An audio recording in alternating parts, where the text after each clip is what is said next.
اب یہاں بڑی صراحت کے ساتھ اس امت کی تقسیم سامنے آ رہی.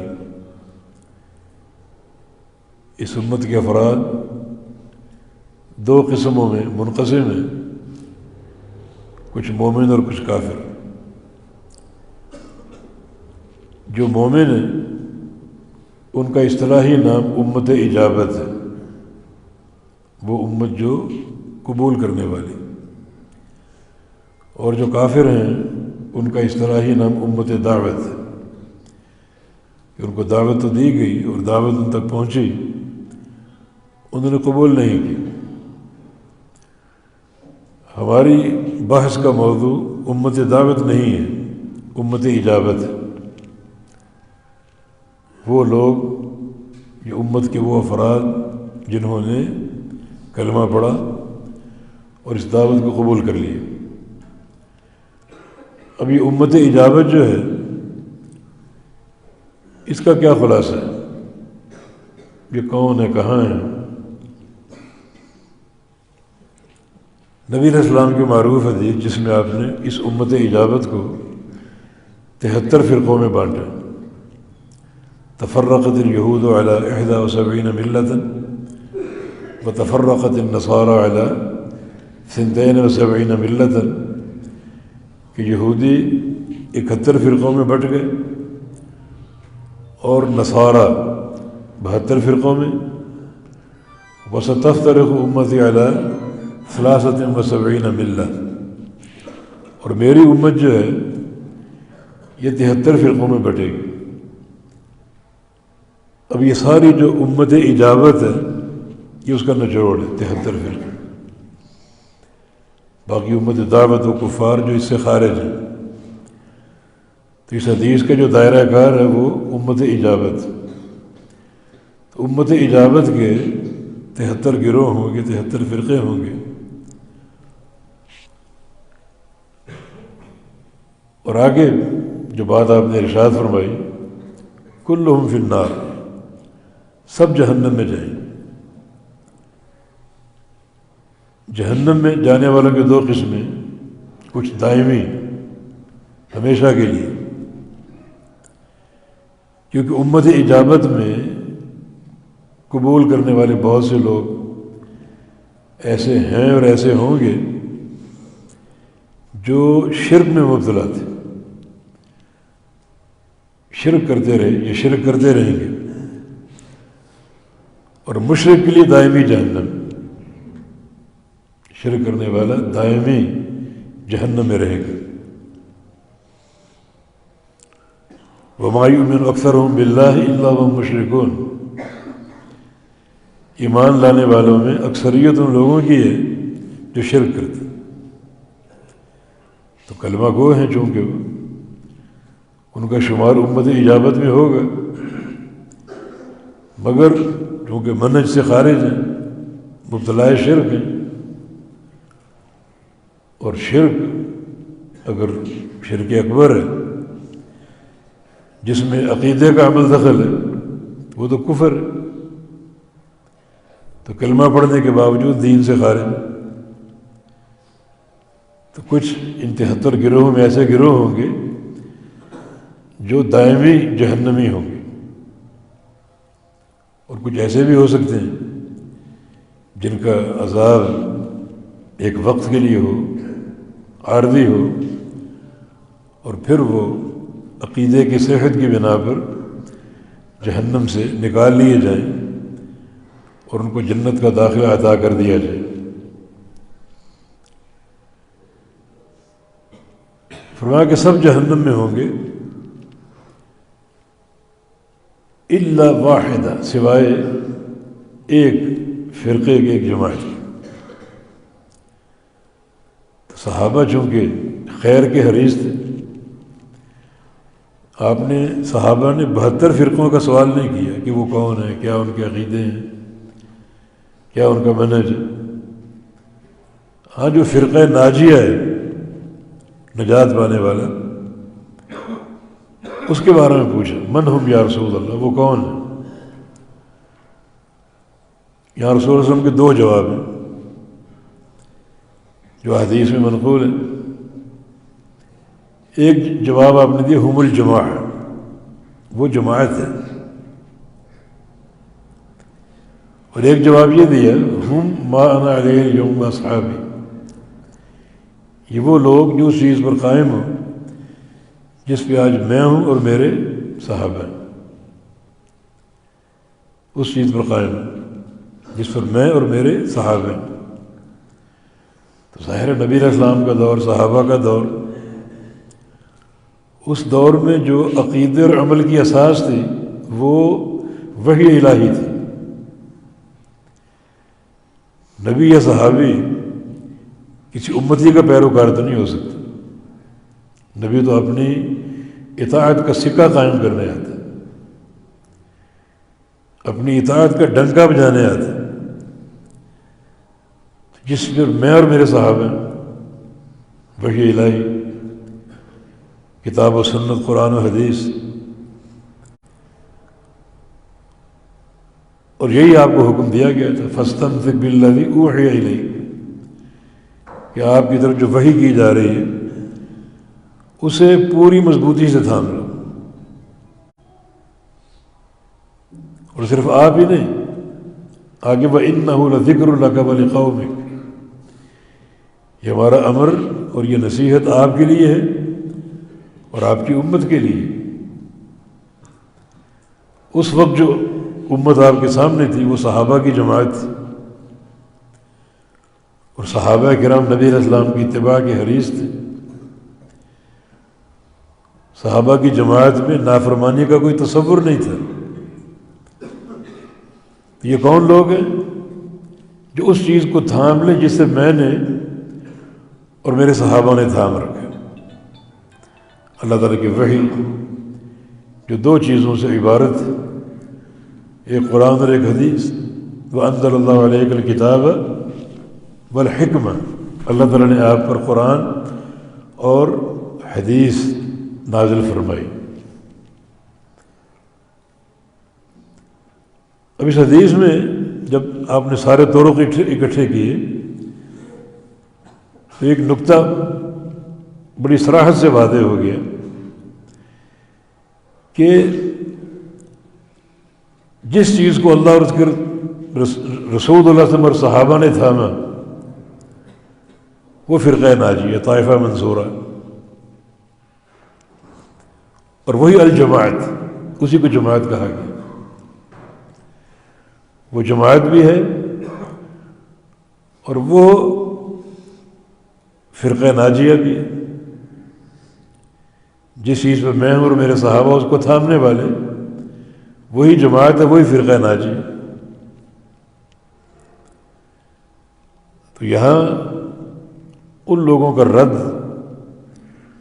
بڑی صراحت کے ساتھ ہے جو اہل الحدیث کو فرقہ قرار دیتے ہیں.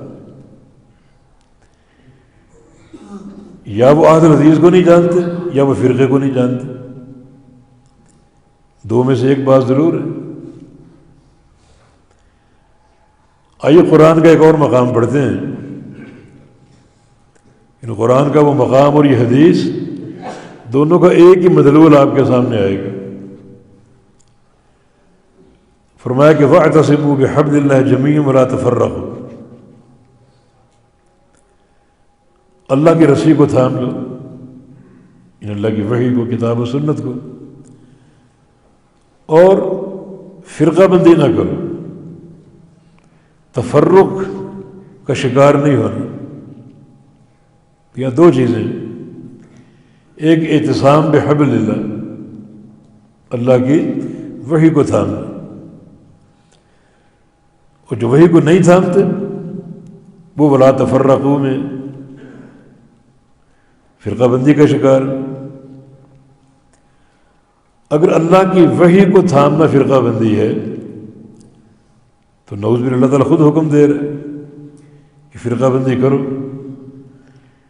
جب وحی الہی کو تھامنے کا حکم ہے اور یہ فرقہ بندی ہے تو اللہ رب العزت خود حکم دے رہا ہے کہ فرقے بن جاؤ. حالانکہ نہیں، ولا تفرقوا، فرقوں کی نفی کی، انکار کیا کہ تفرق نہ کرو. تو اعتصام بحبل اللہ اور جس کو حدیث میں جماعت کہا گیا، اور تفرق جو راستہ ہے فرقوں کا، وہ حبل اللہ کو چھوڑنا، حبل اللہ کو چھوڑ کر یہ حبل اللہ کو تھامے رہے برائے نام، لیکن کسی شخصیت کے نام پر الگ ہو جائے، فرقہ تبھی بنتا ہے۔ ان فرقہ کب بنے گا؟ جب آپ فرق کریں گے، جب اصل دین کا تسلسل آپ کے ساتھ ہے، جماعت کا تسلسل آپ کے ساتھ، تو فرقہ نہیں ہے۔ جو ہی فرق آئے گا فرقہ بن جائے گا۔ مقتدا کون ہے؟ امام کون ہے ہمارا؟ محمد الرسول اللہ صلی اللہ علیہ وسلم۔ جب تک ان کی اطاعت رہے گی جماعت ہے، اور اگر آپ کا نام نہیں لے رہے، کسی اور کا نام لے رہے، تو اس نام کے ساتھ یہ فرقہ بندی۔ فرقہ وہ نہیں ہے جو اللہ کے نبی کی اتباع کرتے ہیں۔ اہل حدیث ہونا یہ فرقہ نہیں، وہ فرقے کا معنی نہیں جانتے جو اہل الحدیث کو فرقہ کہتے ہیں۔ فرقہ وہ جو اس فرق کے ساتھ جدا ہو جائے۔ اتباع کس کی ہے؟ محمد الرسول اللہ صلی اللہ علیہ وسلم، واطیعوا اللہ واطیعوا الرسول۔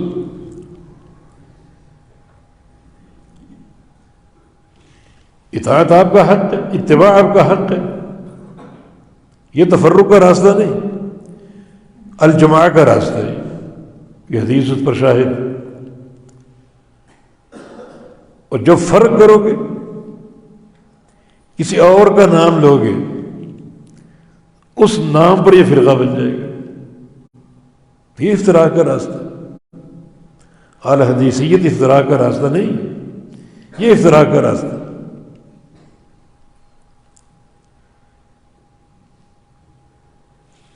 تو پھر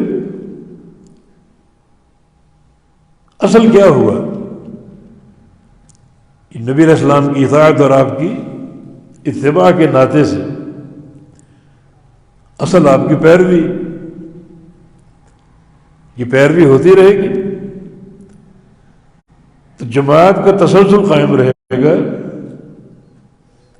جس کے پہلے نقطے پر صحابہ کرام، آپ نے الجماع کا صحابہ، یہ الجماع ہے، اللہ کی وحی کو تھامنا جماعت ہے، تو یہ جماعت قائم ہے۔ جب تک وحی الہی کی اتباع ہوگی اور وحی الہی کی پیروی ہوگی، اور جب آپ فرق لائیں گے، کسی شخصیت کا نام لے گے، تو یہ پھر کیا ہوگا؟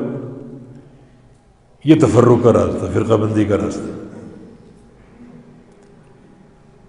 وحی الہی کو ماننا تفرق نہیں ہے، بلکہ نبی علیہ السلام کے علاوہ کسی کا نام لینا۔ یہ کتاب المحند المفند، اس کی ابتدائی سطریں آپ کو سناتے ہیں، جس پر غالباً سینکڑوں علماء دیوبند کے دستخط اور مہر ہیں، اس پر متفق ہے پوری طرح۔ اور اللہ کا شکر ادا کرتے ہوئے فخریہ یہ عقیدہ بیان کیا، فخریہ 3 چیزیں بیان کی ہیں۔ ایک فروعی مسائل، یعنی فقہی مسائل، دوسرا اعتقادی مسائل، تیسرا تصوف اور تزکیہ کے مسائل، 3 چیزیں، اور یہ تینوں مہمات دین میں سے۔ اب کہتے ہیں کہ الحمدللہ ہم فروعی مسائل میں امام ابو حنیفہ رحمہ اللہ کے پیروکار، اعتقادی مسائل میں ہم 2 شخصیتوں کے پیروکار ہیں، ابو منصور ماتوریدی اور ابو الحسن اشعری، ان سے عقیدہ لیتے ہیں۔ جہاں ایک سوال نشان تو یہ ہے کہ جب امام ابو حنیفہ رحمہ اللہ موجود ہیں تو عقیدہ ان سے کیوں نہیں لیتے؟ ان کی شان بیان کرنے کے لیے حدیث وضع کر دی، من گھڑت حدیث، کہ میری امت میں ایک شخص پیدا ہوگا وہ سراج امتی، میری امت کا سراج ہوگا. امام حنیفہ رحمہ اللہ کے حوالے سے جھوٹی حدیث. تو سراج امتی کا عقیدہ کیوں نہیں لیتے؟ بس فروعی مسائل میں ان کے پیروکار ہیں، اعتقادی مسائل میں نہیں. اعتقادی مسائل میں یا تو ہم اشعری ہیں یا ماتریدی. اور تیسری چیز تصوف اور تزکیہ نفس کے مسائل،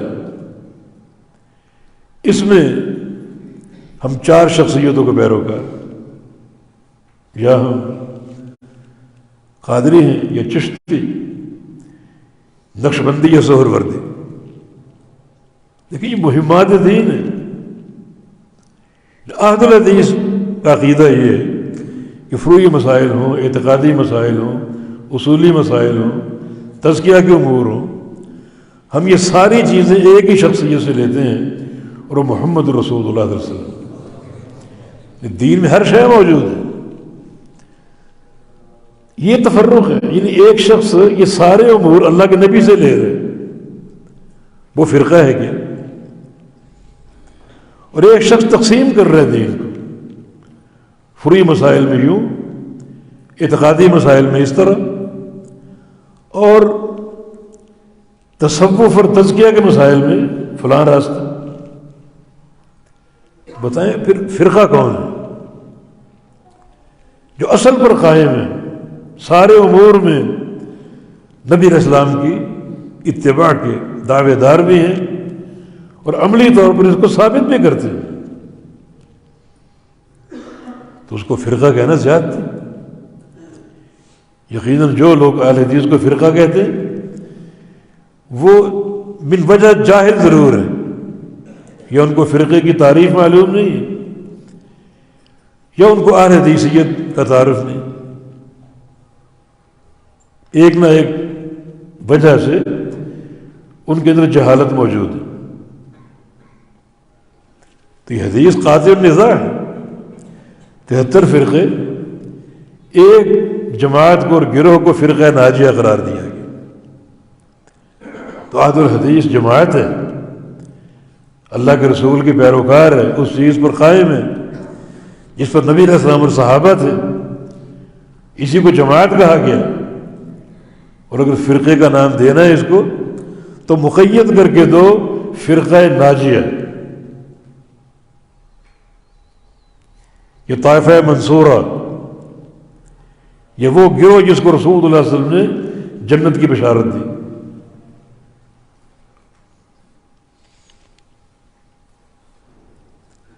تو پھر یہ نام اختیار کرنے میں رکاوٹ کیا ہے؟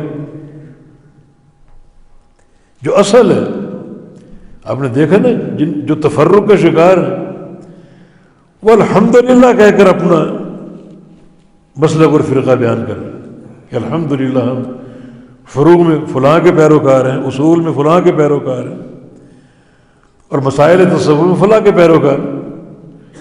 رب تعالیٰ کا شکر ادا کرتے ہوئے، اس کی حمد کرتے ہوئے اپنے عقیدے کا اظہار کر رہے ہیں. اور جن کو رب کائنات نے اپنی وحی کا علم دیا، وحی کا تمسک اور اس کی توفیق دی، وہ اس کو چھپانے کی کوشش کر رہے ہیں، اس کو فرقہ قرار دے رہے ہیں، اسے دعوت دین میں رکاوٹ قرار دے رہے ہیں کہ یہ نام، یہ لقب رکاوٹ ہے دعوت دین میں. کیا رکاوٹ کے مسئلے کو مد نظر رکھنا جائز؟ اعتراف ہے کہ یہ لقب حق ہے، مگر اختیار نہ کرو رکاوٹ ہے. اچھا یورپ چلے جاؤ، وہاں کے لوگ اسلام کو پسند نہیں کرتے، تو اسلام کا نام بھی چھپا لو تو یہ رکاوٹ ہے. یورپ میں یا بلاد کفر میں وہ مسلم کا نام پسند نہیں کرتے، تو وہاں پھر یہ نام بھی نہ لو، یہ بھی رکاوٹ ہے دعوت دین میں. پھر کیا بن جاؤ گے؟ اس طرح کے گول مول لوگ جو ہیں نا، جن کے اندر شاید اہل حدیثیت کہ کوئی رمق ہو، مگر اپنی زبانوں سے اس کو فرقہ قرار دیتے ہیں اور اس کو دعوت دین میں رکاوٹ سمجھتے ہیں۔ اس قبیل کے لوگ موجود ہیں، مگر ان کے کام پر آپ توجہ دیں، صفر کام ہے۔ کام آپ نے کیا کیا؟ کوئی قابل ذکر کام نظر نہیں آئے۔ اہل حدیث کی ایک تاریخ ہے، اور اس تاریخ میں بڑے بڑے نام آپ کو ملیں گے، اور ان کے کام جو ہیں وہ زمین سے آسمان تک پہنچے ہوئے، بے تحاشا۔ چند نام لیتا ہوں۔ قیام پاکستان سے قبل سندھ میں دعوت اہل حدیث تقریباً ناقابل ذکر کی حد تک تھی۔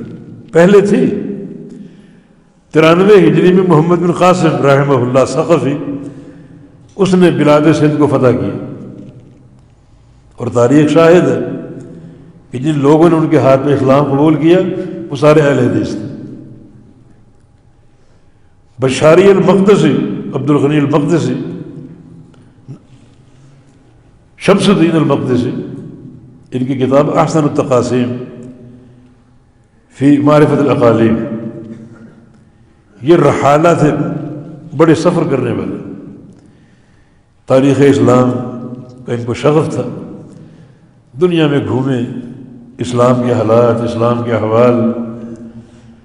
سن 4 ہجری میں سندھ میں آئے تھے، اور اپنی کتاب میں ذکر کیا سندھ کا، اور کہا میرا مشاہدہ یہ سندھ میں یا تو لوگ ہندو تھے، بت پرست تھے، اور جو مسلمان تھے وہ سارے کے سارے مذہب اہل حدیث پر تھے۔ 4 ہجری۔ تو اپنے شیخ کا ذکر کر رہا ہوں میں، اور وہ اس مسلک اہل حدیث کے حوالے سے ایک ننگی تلوار تھی، آپ اس پر گواہ ہیں۔ کون سی رکاوٹ تھی اس لقب کو اختیار کرنے میں؟ مساجد اہل حدیث موجود نہیں تھی، کوئی اکا دکا کہیں ہو تو ہو۔ شاہ صاحب رحمہ اللہ فرماتے ہیں کہ اہل حدیث کی نظر نہیں آتی تھی۔ ایک واقعہ آپ نے لکھا، نواب شاہ اسٹیشن کا، ٹرین پر بیٹھے اپنے علاقے میں جانے کے لیے، تو ایک بندے کو دیکھا نماز پڑھتے ہوئے، اور اہل حدیث سینے پر ہاتھ باندھ رفع الدین کر رہے، تو ٹرین چھوڑ دی۔ اگلی ٹرین کل ملنی تھی، ایک دن کو وہاں قیام قبول کر لیا اپنے اس بھائی سے ملنے کے لیے، اور پھر جو کام کیا قریہ قریہ جا کر، اور جب ان کا انتقال ہوا تو 750 مساجد سندھ میں بن چکی تھی۔ کون سی رکاوٹ؟ اسی نہج پر جماعت کام کر رہی، الحمدللہ، اسی نہج پر، اسی فکر کے ساتھ، اسی تربیت کے ساتھ، اور ان کے انتقال سے لے کر اب تک مزید لگ بھگ 500 مساجد بن چکی۔ اس وقت 1200 سے اوپر تعداد ہے مساجد اہل حدیث کی۔ بتائیے رکاوٹ کہاں نظر آ رہی؟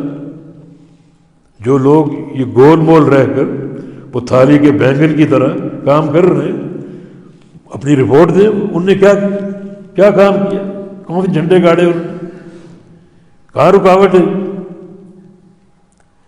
سرزمین بھاولپور آپ سے دور نہیں ہے۔ ایک شخصیت وہاں اللہ نے بھیجی، حافظ عبداللہ بھاولپوری رحمہ اللہ، مسلک اہل حدیث کا نام بڑے فخر سے لیتے تھے، اور اس کے داعی تھے، اور بہاولپور آس پاس کے علاقوں میں ایک انقلاب برپا کر دیا۔ آپ جا کر دیکھیں، مساجد اور مدارس کا نظام جا کر دیکھیں۔ اور کچھ اس سے قبل کی تاریخ، گجرانوالہ ہمارا شہر، مولانا اسماعیل سلفی رحمہ اللہ ناظم اعلیٰ بھی تھے جمعیت اہل حدیث پاکستان کے، اور اس لقب کو بڑی شد و مت سے اختیار کی، اور یہ گجرانوالہ شہر، ہزاروں مساجد اور اطراف کے علاقے، آس پاس کے شہر، پھر ان کی کوششوں کے آثار لاہور، ادھر فیصلہ آباد، ادھر سیالکوٹ، کہاں کہاں تک پہنچے، وزیر آباد اور گجرات اور کہاں کہاں تک پہنچے. بتائیے رکاوٹ کہاں پر ہے؟ کہاں رکاوٹ نظر آ رہی؟ علامہ ثانی علیہ ظہیر رحمہ اللہ دنیا بھر میں اسلام کو پہنچایا، اور وہ فرماتے تھے یہ صدی اہل حدیث کی صدی. کتنا کام کر گئے، کتابیں لکھی، مسلک کے تشخص کو اجاگر کیا، فرق باطلہ کو رد کیا. باہر جو یونیورسٹیاں ہیں انٹرنیشنل، ان کے نصاب میں علامہ صاحب کی کتابیں داخل ہیں. کوئی رکاوٹ نظر آ رہی ہے آپ کو؟ بھلا اصل سے صرف نظر کرنا جائز. جو کتاب و سنت کے پیروکار ہیں اصل پر قائم ہے، جائز. اور احد الحدیث ہونا یہ تو شرف کی بات، شرف کی بات ہے، کیونکہ اس میں نسبت اللہ اور اس کے رسول کی طرف ہے. حدیث دو چیزوں کا نام ہے، قرآن اور حدیث، کتاب اور سنت، یہ دو چیزیں حدیث ہیں. دونوں کو شرعاً حدیث کہا گیا ہے. تو کتاب و سنت سے صرف نظر برتنا، اس لقب کو اختیار کرنے سے گریز کرنا کیا ظاہر کرتا ہے؟ شیخ الاسلام فرماتے ہیں کہ جو بندہ وحی الہی، کتاب و سنت کو اختیار کرنے اور ان کو اپنانے میں نجات محسوس نہیں کرتا تو وہ نجات کہاں تلاش کر رہے؟ تجھے نجات کہاں ملے گی؟ اگر کتاب و سنت کا تمسک نجات نہیں ہے تو فبما ینجو، یہ بندہ کہاں نجات پائے گا؟ کس چیز کو اختیار کر کے نجات پائے گا؟ اگر قرآن و حدیث حق نہیں ہے تو پھر حق کہاں پر ہے؟ کہاں سے حق ملے گا؟ کس چیز کو حق قرار دو؟ احد الحدیث بڑے ان کے فضائل و مناقب، جو قرآن پاک کی آیت ہے، یوم ندعو کل اناس بامامہم،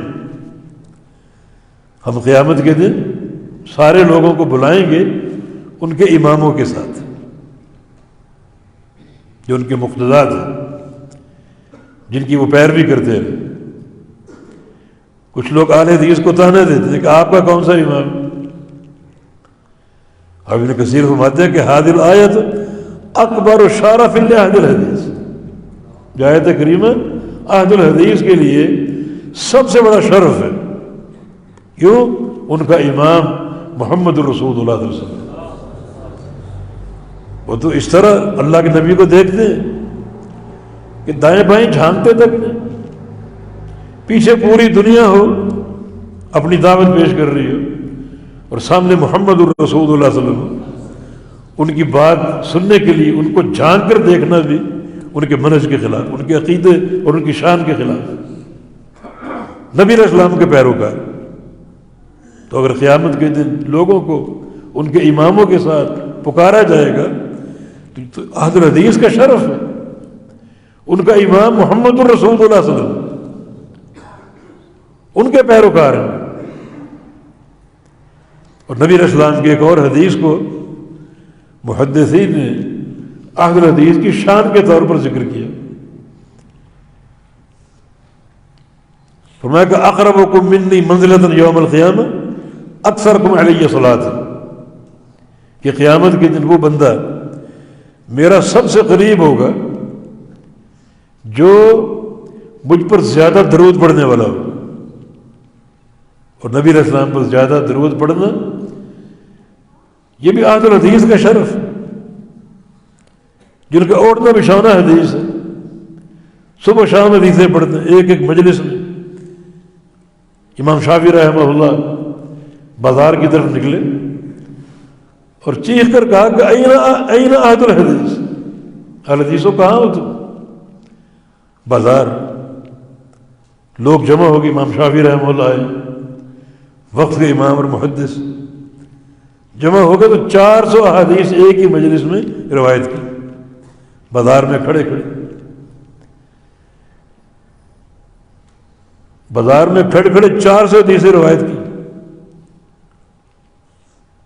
کتنی بار اللہ کے نبی کا نام آیا، کتنی بار درود پاک پڑھا گیا، پڑھنے والوں نے پڑھا، سننے والوں نے پڑھا. تو فرمایا کہ قیامت کے دن میرے سب سے قریب کون ہوگا؟ جو دنیا میں مجھ پر زیادہ درود پڑھنے والا ہوگا. اور پھر نبی علیہ السلام کی وہ حدیث جس میں ایک طائفے کا، ایک گروہ کا ذکر ہے، وہ تو بڑی قابل غور ہے. فرمایا ایک حدیث میں الفاظ ہے لا تزال من امتی امت قائمۃ علی امر اللہ، اور ایک حدیث میں لا تزال طائفۃ من امتی یا اصابۃ من امتی، میری امت کا ایک گروہ، میری امت کی ایک جماعت ہمیشہ رہے گی قائمۃ علی امر اللہ، اللہ کے امر پر قائم. اور ایک حدیث میں قائمۃ علی ھذا الدین، اس دین پر قائم رہے گی. اب انصاف سے بتائیں آپ، امر اللہ سے کیا مراد؟ یہ اس دین سے کیا مراد جو اللہ کے نبی فرما رہے ہیں ایک گروہ اس دین پر قائم رہے گا؟ کیا مراد اس؟ کیا اس سے مراد وہ دین ہے جو اللہ کے نبی نے پیش کیا، جو اللہ کے نبی کے دور میں موجود تھا؟ یہ اس سے مراد وہ دین ہے جو 400 سال بعد بنا؟ امر اللہ سے کیا مراد؟ کہ ایک جماعت امر اللہ پر قائم رہے گی. کہ امر اللہ سے مراد کسی شخصیت کے فتوے ہیں، کسی شخصیت کی باتیں ہیں؟ امر اللہ اللہ کی وحی. یہ میری امت کی جماعت امر اللہ پر قائم رہے گی، کیا اس سے مراد؟ کسی شخصیت کے اخبار امر اللہ ہے، کسی شخصیت کے فتوے امر اللہ ہے؟ ظاہر ہے کہ اللہ کا دین، اللہ کی وحی. تو میری امت کی ایک جماعت اللہ کے امر پر قائم رہے گی. اس میں استمراریت ہے. یہ جماعت ہمیشہ رہے گی، ہر دور میں ہوگی. کوئی دور اس جماعت کے وجود سے خالی نہیں ہوگا. افراد کم زیادہ ہو سکتے، تعداد کی قلت اور کثرت یہ حق کی شناخت نہیں ہے. کچھ لوگ، ان کی سوچ ہے کہ جس طرف زیادہ لوگ ہوں اس طرف جھک جاؤ، اس کو مان لو، جس طرف کم ان کو چھوڑ دو. یہ حق کا معیار ہے ہی نہیں، یہ حق کا معیار نہیں. نبی علیہ السلام کی حدیث ہے ان الاسلام بدا غریب وسیعود کما بدا. اسلام غربت سے شروع ہوا، اجنبیت سے، اور جہاں سے شروع ہوا وہیں لوٹے گا. شروع کہاں سے ہوا؟ پورے مکہ میں 2 مسلمان تھے بس، عبد وحر، ایک غلام اور ایک آزاد. اور اسی پر لوٹے گا. ایک وقت آئے گا ہستی بستی دنیا میں سچے لوگ 2 ہی ہوں گے. اللہ کے نبی کی حدیث، جہاں سے شروع ہوا وہیں لوٹے گا. تو تعداد کی قلت اور کثرت یہ حق کا نہ مزاج ہے، نہ حق کی علامت ہے، اور نہ حق کا شعار ہے. حق کا شعار تو دلیل ہے. الجماع اذا قلت هذا الحق ولو قلت وحدك، یہ قول عبداللہ بن مسعود رضی اللہ عنہ. آپ نے میمون میں مہران سے کہا تھا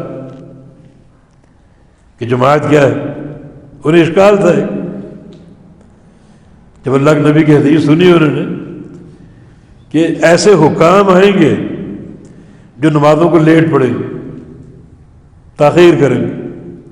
صحابہ نے پوچھا ہم کیا کریں؟ فرمایا کہ تم اپنے نماز اپنے وقت پہ پڑھ لو، لیٹ نہ کرو. کوئی ایک آدھ دفعہ اگر لیٹ ہو جائے عذر کی بنا پر وہ چل جائے، لیکن نماز کو روزانہ لیٹ کرنا ایسا نہ کرنا، وقت پہ پڑھ لینا. اور اگر ان سے ملاقات ہو جائے اور ان کی جماعت کو تم پا لو تو ان کی نماز میں بھی شامل ہو جائے، مگر اس کو نفل کی نیت سے. جو اکیلے پڑھو کوئی فرض کی نیت سے، اور جو ان کے ساتھ پڑھو کوئی نفل کی نیت سے. تو میمون بن مہران کو یہ ایک اشکال لگا کہ ایک طرف جماعت کی اہمیت اور ایک طرف جماعت میں نماز پڑھی گئی، نماز نفل کی نیت سے، اور اکیلی پڑھے گی نماز فرض کی نیت سے۔ جناب عبداللہ نے اس اشکال کو رفع کیا، اس اشکال کو رفع کیا کہ تم جماعت کا معنی نہیں سمجھے۔ الجماع اذا كنت على الحق ولو كنت وحدك، جماعت ہے کہ حق آپ کے پاس ہو، خواہ آپ اکیلے کیوں نہ ہو، مقابلے میں پوری دنیا ہے، آپ اکیلے ہیں، حق آپ کے ساتھ ہے، کتاب و سنت کی دلیل آپ کے ساتھ ہے، آپ جماعت ہیں، کثرت اور قلت کی بات نہیں۔ تو یہ حدیث اس اصحابہ اور اس جماعت کی استمراریت کو بیان کر رہی ہے۔ یہ ہر دور میں ہوگی، ہر مقام پر ہوگی۔ یہاں میں ضرور حوالہ دوں گا اپنے شیخ کا، شیخ بدیع الرحمہ اللہ کو۔ ان کا 4 ماہ کا دورہ تھا سندھ یورپ کا، 4 ماہ کا طویل دورہ تھا، اور یورپ میں ہر جگہ گئے، ہر شہر ہر کاؤنٹی میں گئے، اور جب 4 ماہ بعد لوٹے ہم نے ایئرپورٹ پہ ان کا استقبال کیا تو کافی جماعت جمع ہو چکی تھی، کافی افراد نے استقبال کیا۔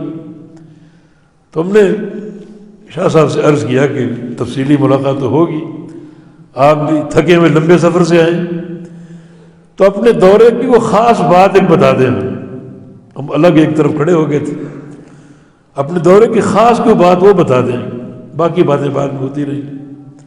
وہاں خاص بات یہ ہے کہ ان 4 ماہ میں ہر ملک میں ہر شہر میں گیا ہوں، اور جہاں بھی گیا ہوں ایک چیز میں نے دیکھی کہ جو 4 مسلک ہیں، حنفی، شافعی، مالکی، حنبلی، کہیں گیا ہوں تو ایک مسلک وہاں موجود ہے، حنفی موجود ہیں، شافعی نہیں ہے، حنبلی نہیں ہے، مالکی نہیں۔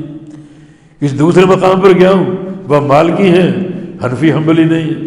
تیسرے مقام پر گیا ہوں وہ حنبلی ہیں اور حنفی شافعی مالکی نہیں ہے۔ یعنی 4 جو جماعتیں ہیں یا فرقے ہیں، مسلک ہیں، ان میں سے ایک ہے، باقی 3 نہیں، مگر اہل الحدیث ہر مقام پر موجود تھے، ہر مقام پر موجود تھے، تھوڑے ہوں زیادہ ہوں، ہر مقام پر موجود تھے۔ یہ کس چیز کی دلیل؟ اللہ تعالیٰ نے ہر گھر میں حق پہنچانا ہے، ہر گھر میں حق کی دعوت پہنچانی ہے۔ تو ظاہر ہے کہ انہی لوگوں سے ممکن ہوگا جن لوگوں کو اللہ نے حق دیا، چن کر حق دیا، جو کتاب و سنت کے سچے وارث اور حاملین ہیں، تو ان کا موجود ہونا تو ضروری۔ ہر گھر میں حق پہنچے گا۔ لا يبقى على ظاہر الارض بیت مدر ولا وبر الا ادخلہ اللہ کلمۃ الاسلام، اس زمین کی پشت پر کوئی کچا یا پکا گھر نہیں بچے گا اللہ جہاں اسلام کی دعوت کو پہنچانا دے۔ تو یہ کس کے ذریعے پہنچے گا؟ جن کے پاس حقیقی اسلام، کتاب و سنت اور قرآن و حدیث کی شکل میں۔ جب اللہ کے نبی دنیا سے گئے تو یہ بات فرما کر گئے کہ ترکت فیکم ما ان اعتصمتم بہ فلن تضلوا ابدا، کتاب اللہ و سنت، کہ دنیا سے جا رہا ہوں تمہیں خالی ہاتھ چھوڑ کر نہیں جا رہا، کیونکہ صحابہ رو رہے تھے اس جدائی کا ملال اور اس فراق کا غم، صحابہ رو رہے تھے۔ فرمایا تم کیوں رو رہے ہو؟ ہم رونے والی قوم نہیں، رونا کب آتا تمہیں؟ جب میں تمہیں خالی ہاتھ چھوڑ کر جاتا کہ ہمارا کیا بنے گا، ہم کیسے کامیاب ہوں گے، جنت کیسے ملے گی۔ میں تو تمہیں 2 چیزیں دے کر جا رہا ہوں، ان کو ثقل کہا گیا، بڑی بوجھل اور بھاری امانت، کتاب اللہ اور سنت رسول اللہ صلی اللہ علیہ وسلم، یہ 2 چیزیں آپ چھوڑ کر گئے۔ اور فرمایا کہ جب تک انہیں تھامے رہو گے گمراہ نہیں ہوگے، حق پر قائم رہو گے، حق تمہارے ساتھ رہے گا۔ تو کتاب و سنت کو تھامنے والے کون ہیں؟ نبی علیہ السلام کے براہ راست سچے پیروکار کون ہیں؟ نبی علیہ السلام کی نبوت اور آپ کی امامت کو شرع صدر سے قبول کرنے والے کون ہیں؟ رسول اللہ مان لیا تب آپ کی اتباع فرض ہو گئی۔ یہ نقطہ اتنا اہم ہے کہ لوگ سمجھ نہیں پاتے۔ رسول اللہ آپ کو مانتے ہیں پیروی کسی اور کی. رسول اللہ مانتے ہیں نماز فلاں کے طریقے کی، رسول اللہ مانتے ہیں حج فلاں کے طریقے کا، رسول اللہ مانتے ہیں عقیدہ فلاں سے لیں گے، رسول اللہ مانتے ہیں اور تزکیہ کے مسائل فلاں سے لیں گے. ایک حوالہ اگر پیش کروں تو وہ شرم کا مقام ہوگا ہم مسلمانوں کے لیے. کوئی چلو پر پانی ہو ڈوب کے مر جائے. یہ کلمہ ہے نا لا الہ الا اللہ محمد رسول اللہ. دو چیزیں لا الہ الا اللہ اور محمد رسول اللہ صلی اللہ علیہ وسلم. اسلام کا کلمہ جس کو پڑھ کے دائرہ اسلام میں داخل ہوتے ہیں. خالی تلفظ کی حد تک نہیں، فہم کے ساتھ سمجھو. اب لا الہ الا اللہ اس کا کیا فہم ہے، محمد رسول اللہ اس کا کیا فہم. ہم جو کلمہ گو لوگ ان کو یہ معلوم نہیں، اس فہم سے عاری اور کورے ہیں بالکل. تو میں کہتا ہوں جو مقام شرم ہے کہ آؤ مشرکین سے پوچھتے ہیں لا الہ الا اللہ کیا ہے اور محمد رسول اللہ کیا. کلمہ گو نہیں ہے، وہ کلمہ پڑھا نہیں، مگر کلمے کا معنی ان سے پوچھتے ہیں. جب پیارے پیغمبر صلی اللہ علیہ وسلم نے اسلام کی پہلی دعوت دی قولوا لا الہ الا اللہ، لا الہ الا اللہ پڑھو، تو کفار قریش نے کیا کہا تھا؟ ان کا فہم دیکھو. اجعل الآلہۃ الہا واحدا، یہ قرآن میں ہے. اگر ہم کلمہ پڑھ لیں تو اس کا معنی یہ ہے کہ معبود صرف ایک ہی، پھر یہ ہماری درگاہیں یہ جبے قبے کہاں جائیں گے؟ یہ نصب اور یہ لات و منات و عزا ان کا انکار کر دیں. فہم قبول نہیں کیا، کلمہ پڑھا نہیں، مگر کلمے کا فہم صحیح. قرآن نے فہم ذکر کیا اور اس کی تردید نہیں کی. کلمے کا معنی یہی ہے، کوئی عبادت کے لائق نہیں، صرف ایک اللہ. مشرکین کا فہم اور مسلمان کلمہ کو قدم قدم بھی درگاہیں اور آستانیں اور سرکاریں، طواف بھی ہو رہے ہیں، سجدے بھی ہو رہے ہیں، رکوع بھی ہو رہے ہیں، پکارا بھی جا رہا ہے، مشکل کشا بھی مانا جا رہا ہے، حاجت روا بھی مانا جا رہا ہے، گنج بخش بھی مانا جا رہا ہے.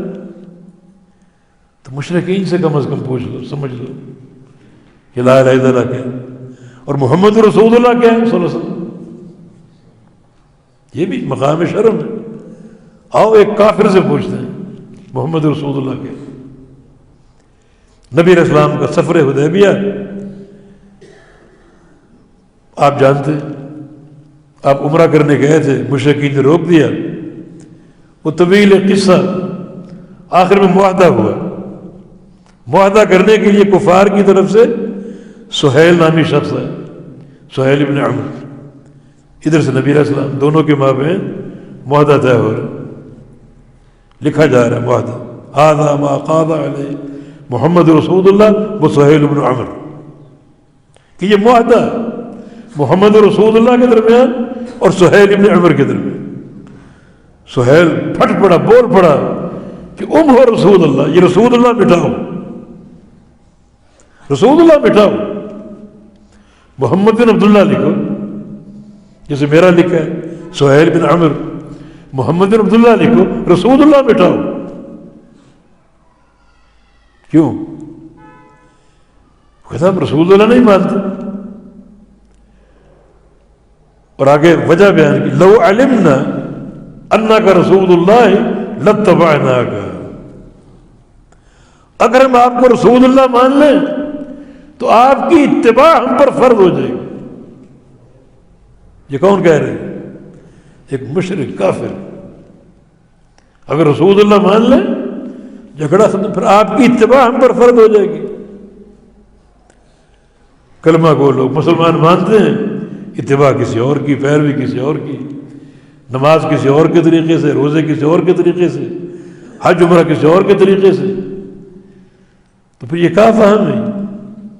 پھر یہ کلمہ پڑھنا اللہ کے یہاں قابل قبول ہوگا؟ تو الغرض یہ جو جماعت کی خبر دی، استمراریت، کہ یہ جماعت ہر مقام پر ہوگی اور ہر دور میں ہوگی۔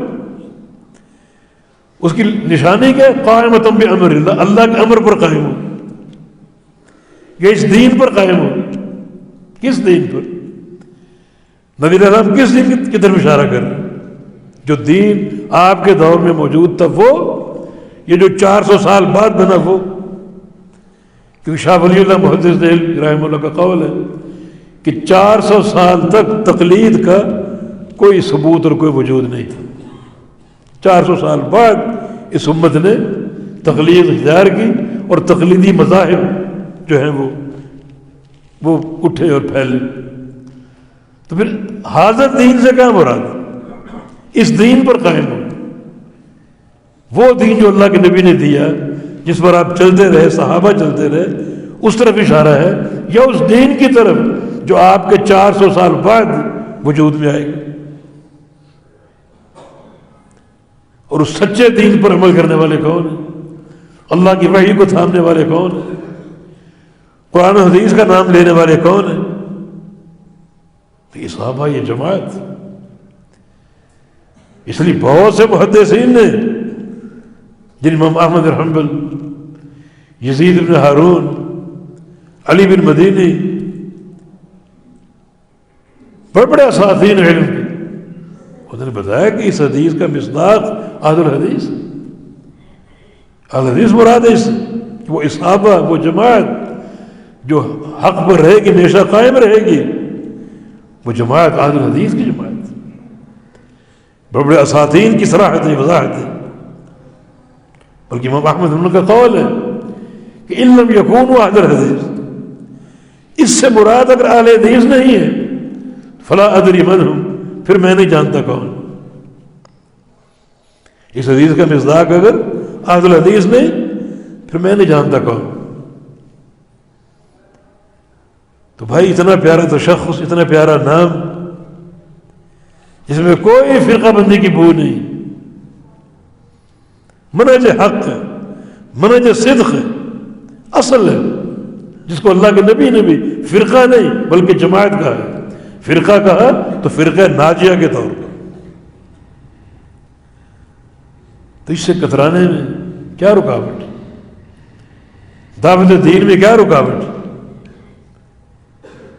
ہم نے مثالیں دے کر بتایا کہ جن لوگوں نے کلم کھلا اس لقب کو اختیار کیا، اس پر قائم رہے، اسی بنا پر سارے پروگرام، اسی بنا پر سارے امور، وہ کتنا کام کر گئے۔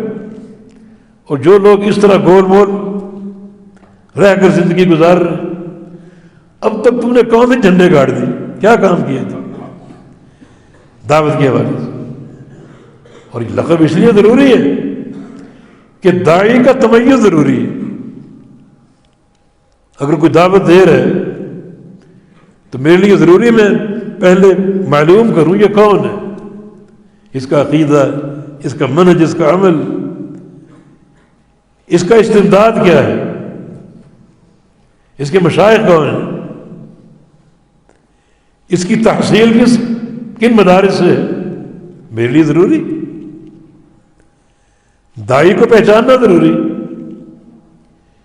کیونکہ قرب قیامت جو سب سے خطرناک قیامت کی علامت ہے، علامات بعیدہ میں سے یہی ہے کہ بہت سے داعی آئیں گے اور وہ جہنم کے دروازوں پر کھڑے ہو کر دعوت دیں گے، صحیح بخاری کی حدیث۔ اور جو ان کی بات سنے گا اسے وہیں سے اٹھا کر جہنم میں پھینک دیں گے۔ اتنا خطرناک معاملہ۔ صبح کو انسان مومن ہے، شام کو کافر ہے، شام کو مومن ہے، صبح کو کافر ہے۔ کیوں؟ یبیع دینہ بعرض من الدنیا، اپنا دین بیچ دے گا دنیا کے معمولی مفاد کی خاطر۔ اور جو لوگ اس نام کو بیچتے ہیں دنیا کے مفاد کی خاطر، دنیا کیا کہے گی، کرسی نہیں ملے گی، کسی مال کی خاطر، کسی مفاد کی خاطر، یقیناً اس حدیث کا مصداق ہے، اپنے دین کو بیچتے ہیں دنیا کے معمولی مفاد کی خاطر۔ یہ باتیں کرنے والے دنیا کے مفاد کے بھوکے ہیں، اپنی شہرت کے بھوکے ہیں، کسی اقتدار کے بھوکے ہیں، کسی مال کی ان کو بھوک ہے، تب یہ باتیں ہوتی ہیں۔ یہ علامات قیامت میں سے کہ انسان صبح کو مومن شام کو کافر، اپنا دین منہج تشخص بیچ دے گا دنیا کے مال کی خاطر. یہ تشخص ہمارے لیے انتہائی بابرکت، انتہائی قیمت ہے. یہ کوئی اس دور کا نہیں ہے، اس دور کا نام نہیں ہے. لیکن نبی علیہ السلام نے جو پہلی 3 صدیاں قرون ثلاثہ، ان کی آپ نے گواہی دی. یہ خیر الناس ہے، یہ خیر القرون ہے، یہ سب سے بہترین جو ہیں وہ دور ہے. ان ادوار میں قرن اول اور قرن ثانی، یعنی پہلی صدی ہجری اور دوسری صدی ہجری، جس کی تعریف اللہ کے نبی نے کی، جس کی شہادت اللہ کے نبی نے دی، جس کو خیر القرون اللہ کے نبی نے قرار دیا، اس دور میں اہل الحدیث کا لقب، اہل الحدیث کا نام اور اہل حدیث افراد. یہ چند حوالے ہم نے اپنے شیخ کی کتاب سے لیے. آپ کا خطبہ صدارت ہے جس میں آپ نے ہر صدی اور ہر دور اور دنیا کے گوشے گوشے میں اہل الحدیث کے موجود ہونے کو ثابت کیا. ہر صدی میں جماعت موجود تھی، ہر مقام اور گوشے میں جماعت موجود تھی. یہ چند اوراق ہیں، یہ غالباً کچھ 30-40 کے لگ بھگ ہوں گے، مگر اس موضوع سے اگر دلچسپی ہے تو رسالہ انتہائی مفید. دیکھیں امام عامر بن شرحبیل، امام شعبی رحمہ اللہ، عامر بن شرحبیل 31 ہجری میں پیدا ہوئے اور 110 میں فوت ہوئے. یعنی ان کا دور کچھ قرن اول کا ہے اور کچھ قرن ثانی کا.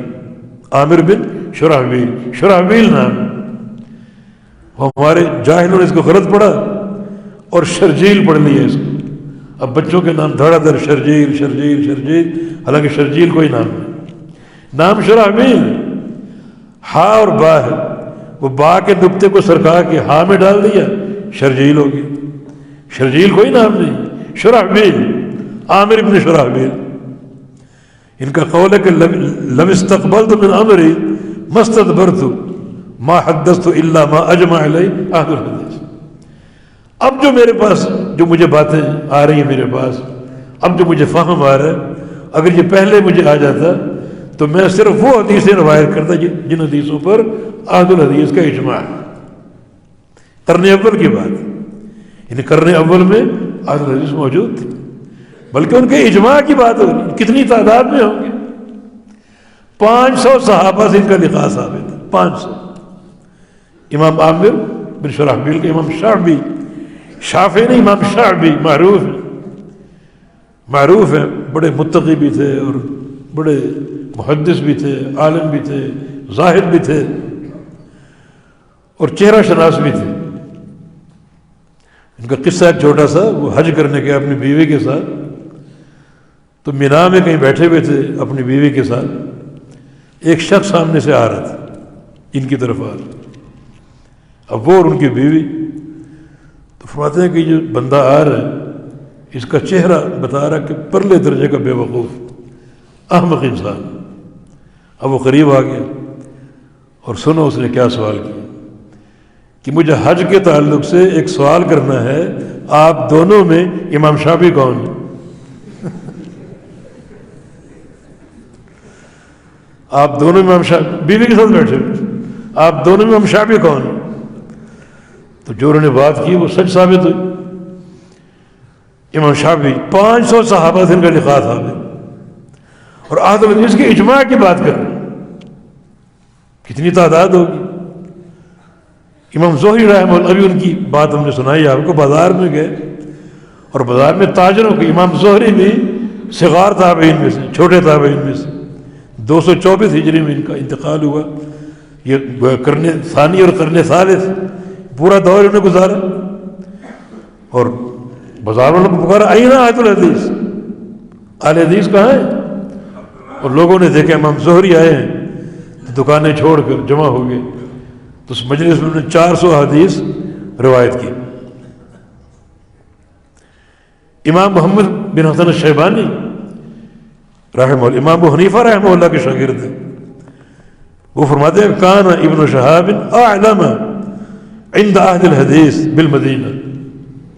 سنیں کہ امام زہری رحمہ اللہ مدینہ منورہ میں سارے اہل الحدیث میں سب سے بڑے عالم تھے. مدینہ محبت وحی ہے، مرکز وحی، اور اس مرکز وحی میں کون ہے؟ اہل الحدیث. ان اہل الحدیث میں جو سب سے بڑے عالم ہے امام زہری رحمہ اللہ. ایک وہی امام شیبانی رحمہ اللہ کی طرف سے جو امام حنیفہ رحمہ اللہ کے شاگرد ہیں. ایک اور ان کی شاگرد قاضی ابو یوسف رحمہ اللہ، وہ بھی اسی دور کے علماء فقہاء میں سے ہے. ماتے کہ ما علی الارض خیر منکم، کہ اہل حدیثو زمین پر تم سے بہتر کوئی جماعت نہیں. اہل حدیث کو مخاطب. حفص بن غیاث 194 ہجری میں ان کا انتقال ہوا.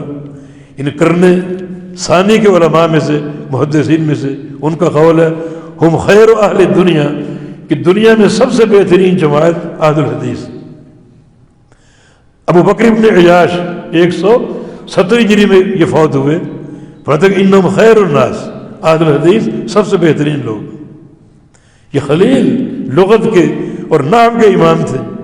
وہ فرماتے ہیں اہل الحدیث اولیاء اللہ، اگر اللہ کے ولی دیکھنے ہیں تو اہل حدیث کو دیکھ لو، اور اگر اہل حدیث اللہ کا ولی نہیں ہے تو اللہ کا ولی کوئی بھی نہیں. سفیان ثوری رحمہ اللہ 134 ہجری میں فوت ہوئے.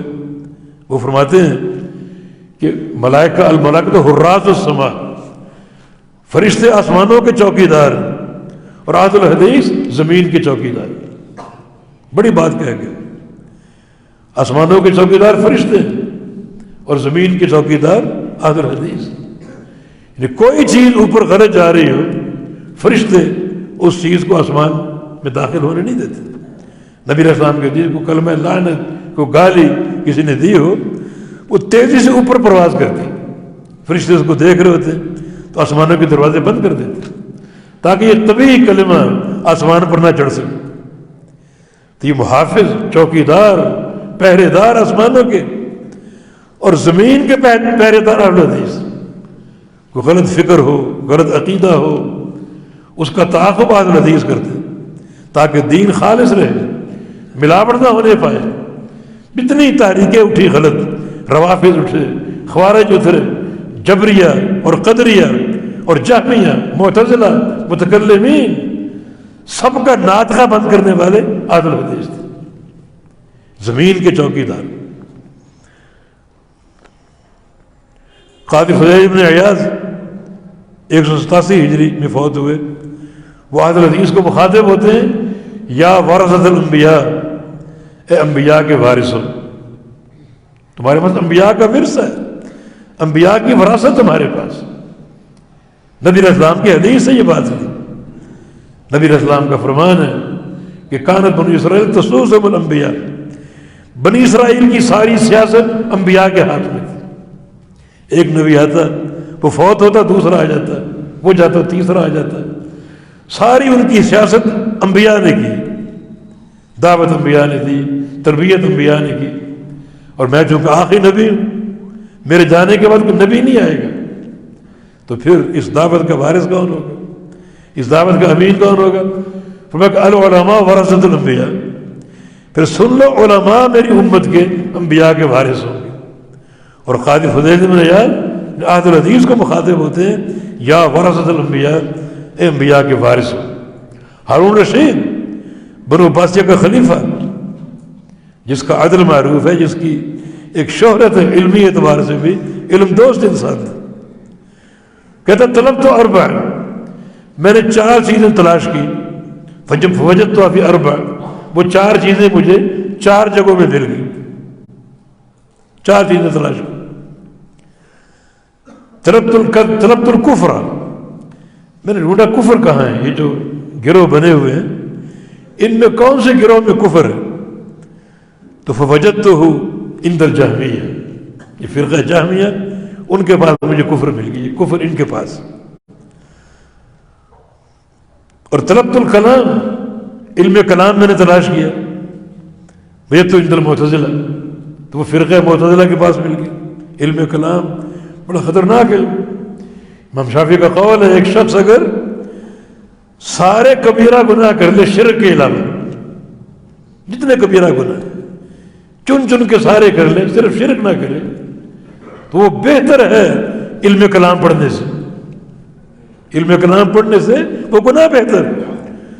بات ہے میں نے تحقیق کی کہ علم کلام مجھے کہاں ملے گا، تو معتزلہ کے پاس ملا۔ طلبت الکذب، جھوٹ تلاش کیا میں، جھوٹ کہاں ملے گا، فوجدتہ عند الروافض، جھوٹ مجھے رافضیوں کے پاس ملا۔ پھر طلبت الحق کا، صدق، سچائی کہاں ملے گی، حق کہاں ملے گا، اس کی میں نے تحقیق کی، بڑی جستجو کی، فوجدتہ عند اہل الحدیث، صدق اور حق مجھے اہل الحدیث کے پاس ملا۔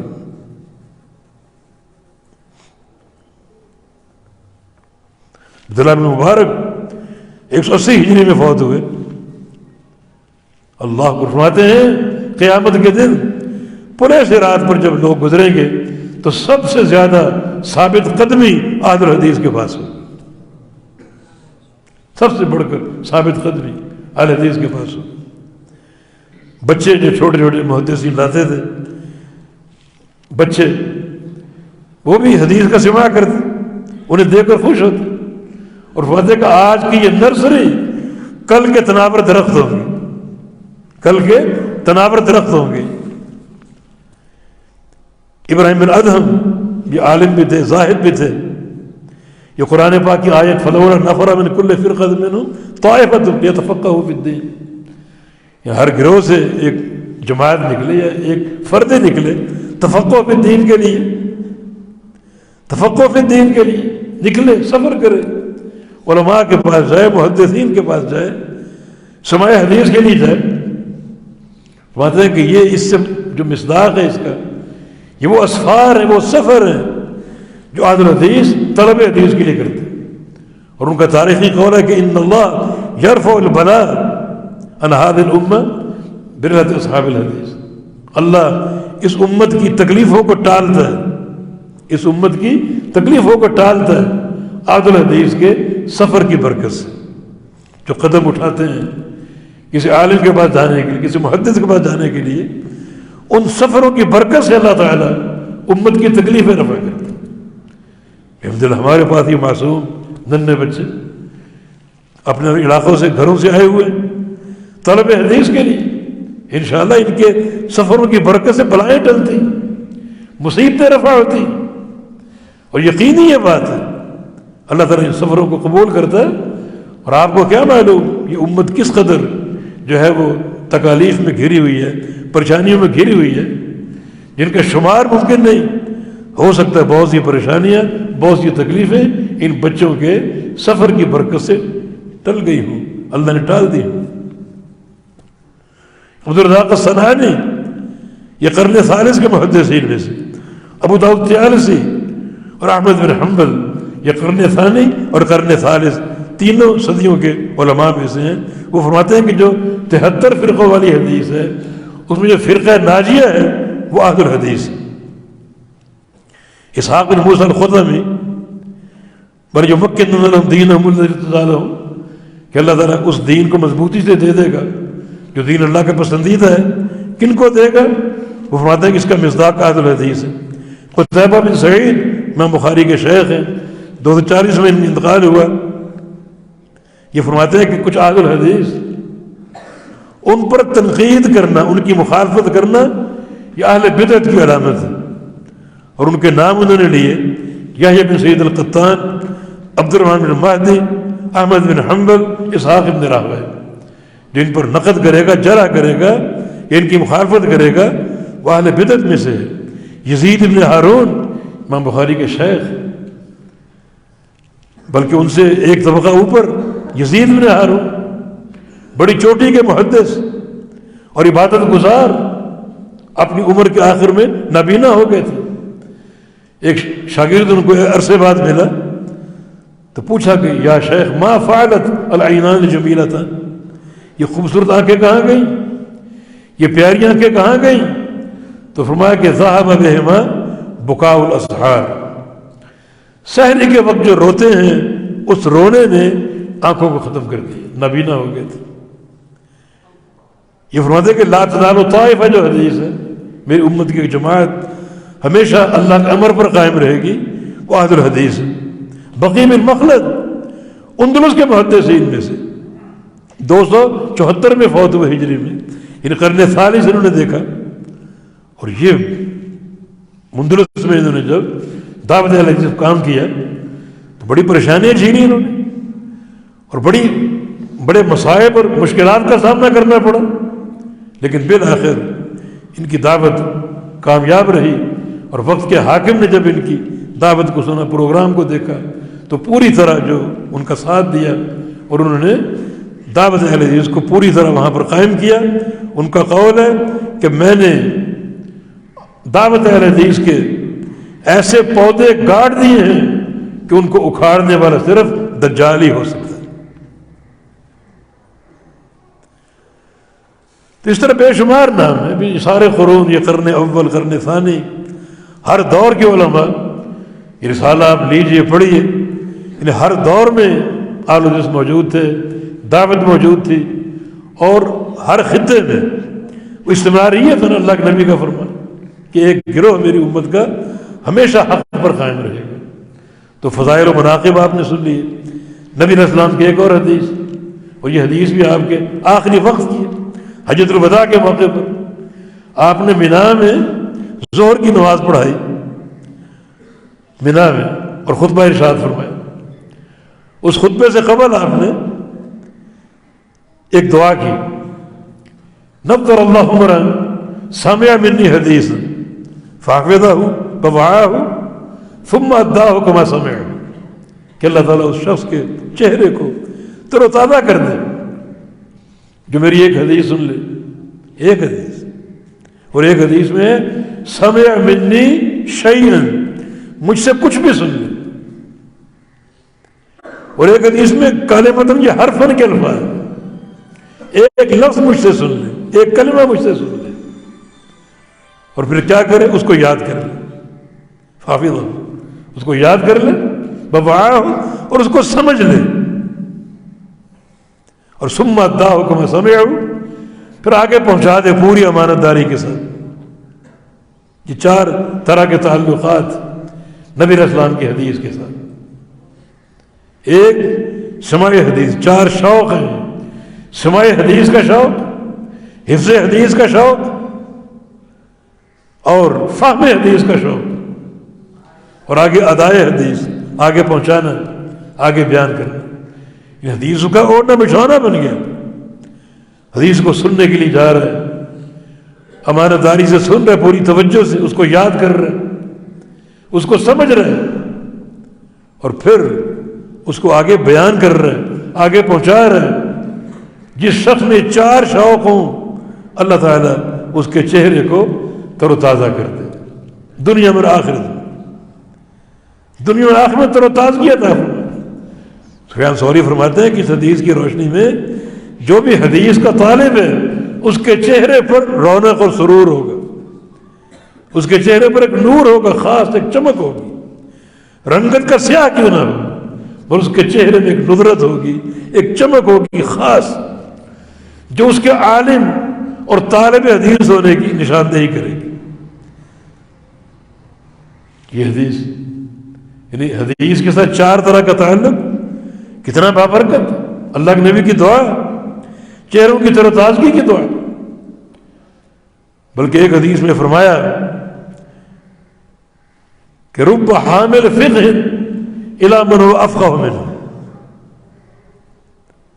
یہ بڑا قابل غور جملہ کہ بہت سے حاملین فقہ جو فقہ لیتے ہیں اور آگے پہنچاتے ہیں، ہو سکتا ہے جس کو پہنچائیں وہ اس سے بڑا فقیہ ہو اور اس کو کوئی فائدہ پہنچا دے، کوئی علمی بات بتا دے۔ اب یہ کیا ترتیب ہے؟ پیچھے ذکر حدیث کا ہو رہا ہے، حدیث کے ساتھ 4 طرح کا تعلق، اور آخر میں ذکر فقہ کا ہو گیا کہ حامل فقہ جو ہے بعض وقت فقہ کو لیتا ہے اور ایسے شخص تک پہنچاتا ہے جو افقہ، اس سے بڑا فقیہ ہو، ہو سکتا ہے پہنچانے جائے اور وہ کچھ علمی اضافہ کر دے اس میں، فقہی اضافہ کر دے اس میں. اس سے ثابت یہ ہو رہا ہے اصل فقہ جو ہے وہ طلب حدیث کا نام ہے. فقہ کوئی نئی چیز نہیں ہے، کتاب و سنت سے الگ شے نہیں ہے. یعنی پیچھے حدیث کا ذکر، حدیث کو سنا، حدیث کو یاد کیا، حدیث کو سمجھا، اب اس کو آگے پہنچانے جا رہے ہیں. تو ممکن ہے جس کو آگے پہنچانے جا رہے ہیں زیادہ سمجھدار ہو، وہ حدیث آپ سے سنے اور سن کر آپ کے علم میں کوئی اضافہ کر دیں. تو حدیث کو فقہ کہا گیا، اور فقہ حدیث کوئی نئی چیز نہیں. اس لیے محدثین فقہا محدثین کوئی نئی چیز نہیں. اور اصل فقہ کیا ہے؟ جس کا مبنی اللہ کے پیغمبر کی حدیث، جس کا مبنی اللہ کے نبی کی حدیث. تو بات میں نے کچھ زیادہ پھیلا دی. جہاں سے بات شروع ہوئی تھی وہ یہی تھا کہ امت اجابت وہ لوگ امت کے جو کلمہ گو ہیں، ان کو نبی علیہ السلام نے 73 فرقوں میں بانٹا. سب کو جہنمی کا سوائے ایک کے. وہ فرقہ ناجیہ، وہ جماعت ہے اور وہ گروہ ہے جو اس چیز پر قائم ہے جس پر اللہ کے نبی اور صحابہ کرام قائم تھے. اب 73 فرقے آپ نے اس کی نشاندہی فرمائی، خبر دی.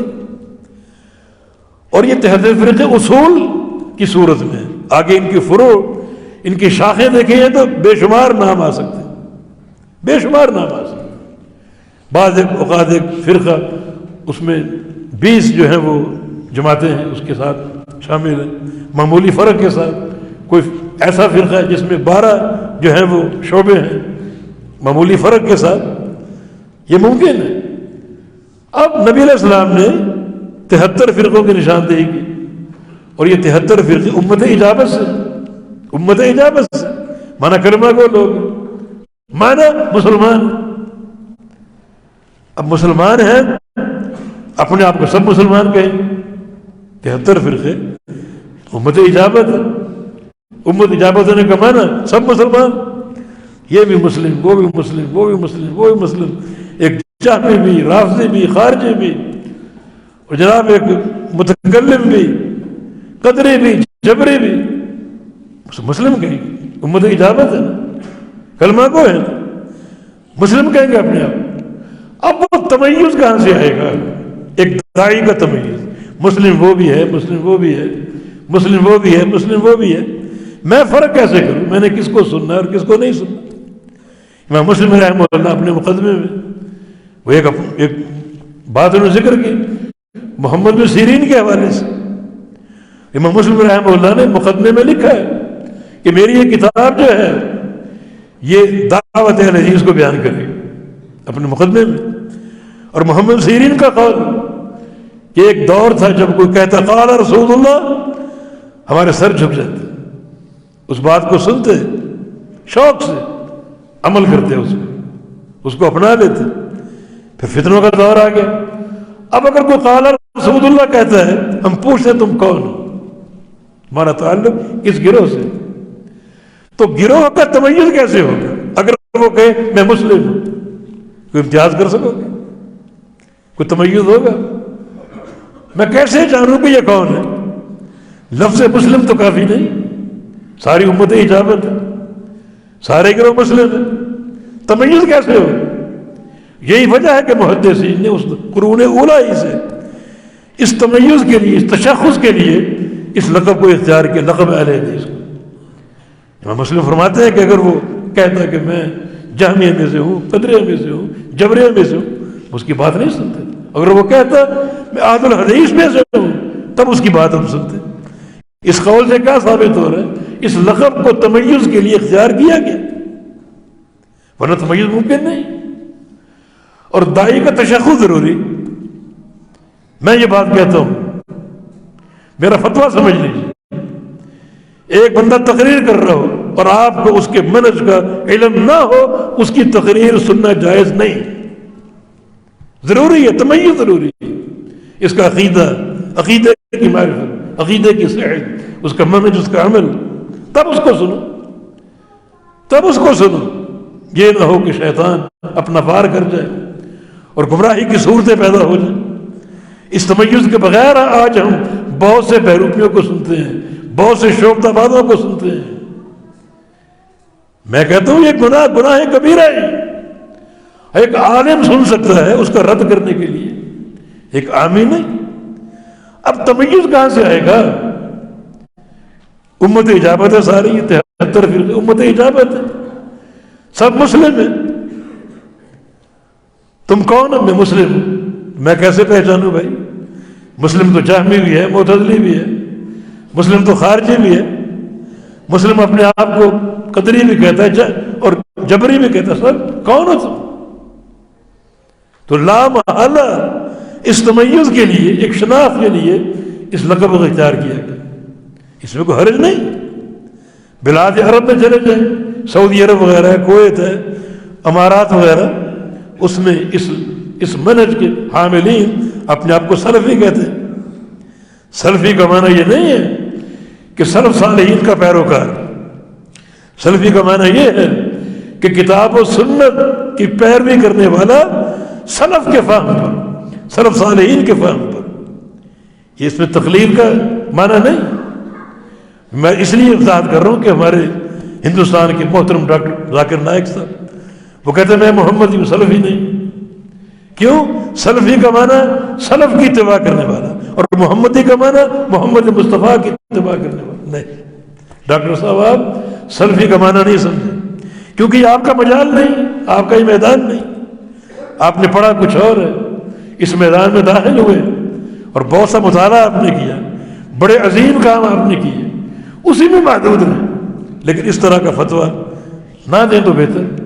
سلفی کا معنی یہ نہیں ہے کہ سلف کا پیروکار، بلکہ سلفی کا معنی یہ ہے کہ کتاب و سنت کی اتباع کرنے والا، فکر سلف پر، منہج سلف پر، یہ معنی ہے اس کا. تو وہاں اس جو حقانیت کا تشخص ہے وہ لفظ سلفی کے ساتھ. آپ سوڈان چلے جائیں، مصر چلے جائیں، وہاں انصار السنہ، سنت کے انصار، سنت کی مدد کرنے والے، سنت کو بیان کرنے والے، سنت کو پڑھنے والے، انصار السنہ. تو وہاں ضروری ہے کہ میں انصار السنہ کا لقب اختیار کروں تاکہ سننے والے کو پتہ چل جائے کہ میرا تعلق کس سے ہے؟ انصار السنہ سے.